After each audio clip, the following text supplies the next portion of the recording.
everybody's trying to be perfect. We want to be the whole thing on on the social media. We're all, we roll our avatar out. We all have these avatars, these perfect avatars. We're nice people and we're good and we're kind. We do that whole thing. But when it comes to music, sometimes perfect is it actually defeats the purpose. Of having interesting, music that that represents you. I mean, if you take a MIDI note, right? If you press a note on a keyboard and it's just a straight flat tone, and just goes, duh, that note is perfect.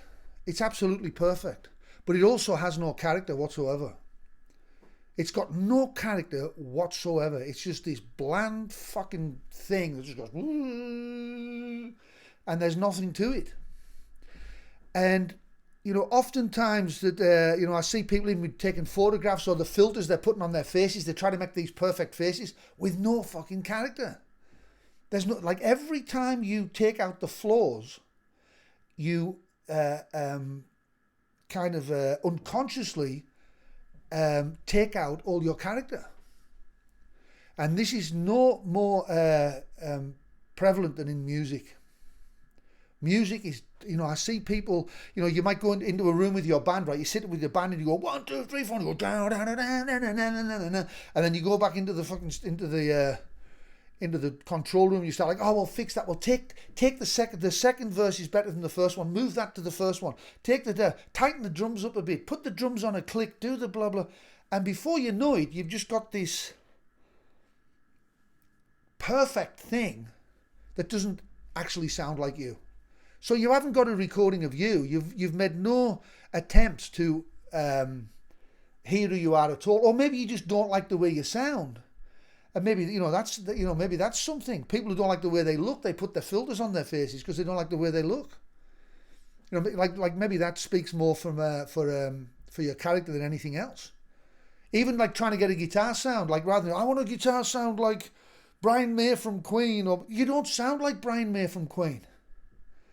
It's much easier to accept what you sound like, because once you accept what you sound like, then it's all over. You just put a mic up and you start playing, because that's what I sound like. Or having a bald head, it's like, my cure for baldness is accept your bald head.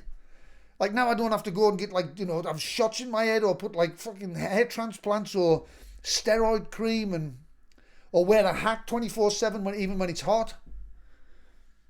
I accept my bald head. I like it. Look at it. It's fucking great. Look at the fucking state of that.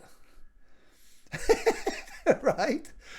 And so by accepting what you sound like, it's a really wonderful gift to have. And every time you tighten the drums up, every time you literally wipe away all your character, because you do that perfect thing and it ruins the character of your band. Now it's not you. Your band doesn't even fucking sound like that. You don't sound like that. Why don't you just get into what you sound like? I like you to be flawed. I like the humanness of things. It's how far you stray away from perfect that governs your character. So even when I sing, if I go, it's that shaking, the vibrato, it's not the perfect note. That's giving it character. Right? And so it's really important to understand that, because when you listen back to your music or to your creative work, or even if you're a painter, you take what's inside of you and you put it out into the world, and then you listen back to it and you find yourself in your own creations. That's how we find ourselves. We create things in the world and then we experience them back, and that's how we find out who we are. Especially artists.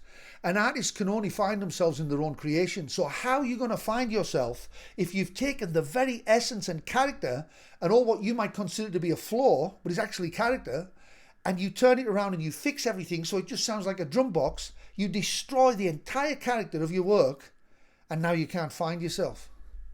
You've nowhere to find yourself in that. And so one of the things we were careful to do on this on this recording is, that's what you get. There's a basic performance at the very foundation of all these songs that you hear on the album, and that's what me and Brownie sound like. That's what it is. At the very bottom line, at the very base of every recording on this the Big Purple Castle, you'll find a performance, and that's what we sound like. That's what we sound like rehearsed. That's what we sound, that's it. That was it. We didn't go in and fix it and change this and do that and do, that's it. If you come and sit with me in the house, that's what I sound like. If you don't like it, then you don't like me. You don't like my playing.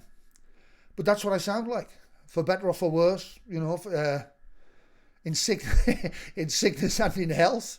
That's what I fucking sound like. And so don't be afraid to let yourself, to be, who you are. Don't fix all what you might consider to be imperfections, because they're not imperfections. They're not flaws. They're character. And character is a wonderful thing.